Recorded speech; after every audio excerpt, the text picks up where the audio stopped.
ऐसे ही एक संकल्प की परिपूर्ति करते हुए हमने छत्तीसगढ़ राज्य की स्थापना की थी और छत्तीसगढ़ राज्य की स्थापना का उद्देश्य जो था वो एक प्रकार से विकास से महरूम रह गए ये पूरे क्षेत्र को एक नया राज्य बनाकर विकास की मुख्यधारा में सम्मिलित करना था। छत्तीसगढ़ की स्थापना के कुछ ही समय के बाद हमें छत्तीसगढ़ के लिए काम करने का मौका मिला। 15 साल तक रमन सिंह जी के नेतृत्व में छत्तीसगढ़ में भारतीय जनता पार्टी की सरकार चली और ये 15 साल छत्तीसगढ़ को बीमारू राज्य से एक अच्छे राज्य में तब्दील करने वाले 15 साल रहे। अभी 5 साल कांग्रेस की सरकार रही, अब फिर से चुनाव आया है।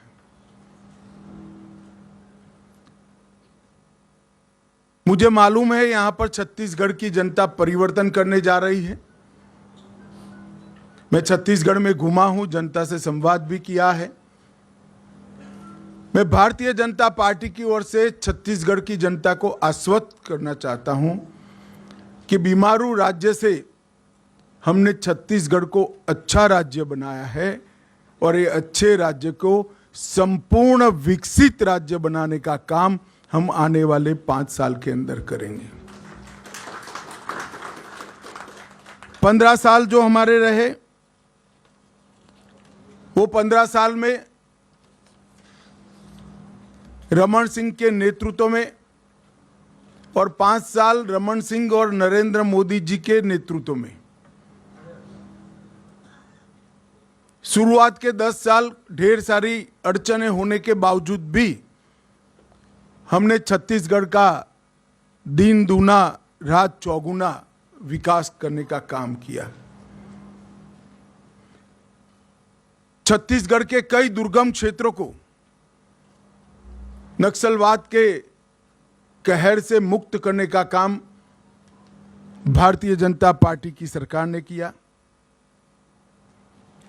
छत्तीसगढ़ के इंफ्रास्ट्रक्चर को उठाने का काम भी भारतीय जनता पार्टी की सरकार ने किया। पोषण की गारंटी देने वाला समग्र देश में पहला राज्य छत्तीसगढ़ बना। मनरेगा में 150 दिन की रोजगारी देने वाला भी सबसे पहला राज्य छत्तीसगढ़ बना। समग्र देश में मातृत्व के अवकाश की परिकल्पना छत्तीसगढ़ राज्य ने सेट की। पंचायत चुनाव में माताओं बहनों को 50% आरक्षण देने वाला पहला राज्य छत्तीसगढ़ बना। छात्रों को निःशुल्क लैपटॉप टैबलेट देने का प्रारंभ हुआ और एक छत्तीसगढ़ बिजली के अकाल से हमेशा पीड़ित था, वो पावर सरप्लस स्टेट बनाने का काम भी भारतीय जनता पार्टी ने किया। इसके साथ साथ पावर हब, सीमेंट मैन्युफैक्चरिंग का हब, इस्पात मैन्युफैक्चरिंग का हब, एल्यूमिनियम मैन्युफैक्चरिंग का हब, हेल्थ केयर की अच्छी सुविधाएं और डिजिटल क्रांति की शुरुआत भी भारतीय जनता पार्टी के शासन में हुई।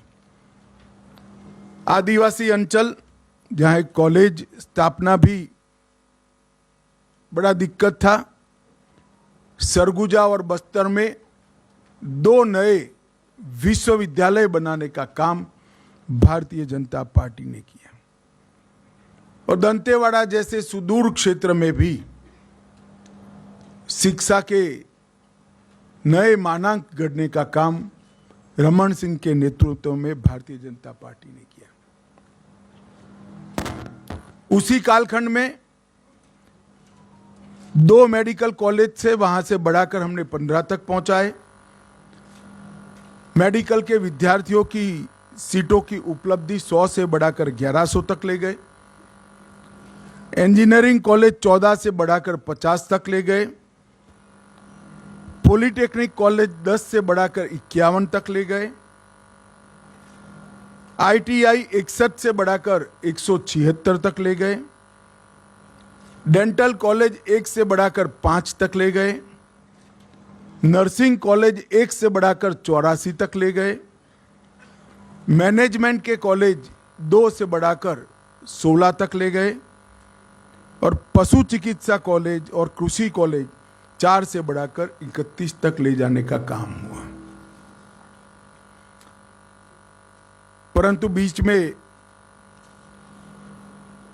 भूपेश जी की प्रकृति है ऐसे, और ये तो मानना ही पड़ेगा, झूठा प्रचार करने में पूरे भारत में उनका कोई सानी नहीं है। गलत सीडी बनाना, फर्जी सीडी बनाना, फर्जी पेन ड्राइव बनाना, फर्जी अखबार में समाचार प्लांट करना, इसमें इनको सिद्धता है। एक वातावरण बनाकर उन्होंने 5 साल के लिए सत्ता ली। और ये 5 साल में क्या हुआ? 2000 करोड़ का शराब घोटाला हुआ, 540 करोड़ का कोयले के परिवहन का घोटाला हुआ, प्रधानमंत्री अन्न योजना में कोरोना के समय में हजारों करोड़ का घोटाला किया। और मैंने मेरे सार्वजनिक जीवन में कभी भी देश भर में कहीं पर भी, और आज भी होने के बाद भी, गोबर में कोई घोटाला कर सकता है ऐसी सक्षमता नहीं दिखी है। यहां पर गाय के गोबर में भी घोटाला करने का काम इन्होंने किया। 1300 करोड़ का गोठान घोटाला किया, 600 करोड़ का पीडीएस घोटाला, 5000 करोड़ का अभी तो शुरुआती जांच है महादेव ऐप का घोटाला, जिनके कारण उनकी नींद उड़ी हुई है। पब्लिक सर्विस कमीशन का घोटाला हुआ। प्रधानमंत्री जी ने गरीब आदिवासियों के विकास के लिए खदान से जो खनिज बाहर आता है, इसका एक हिस्सा डिस्ट्रिक्ट मिनरल फंड के लिए बनाया। इसमें से भी 700 करोड़ रुपए सरकार चाऊ कर गई।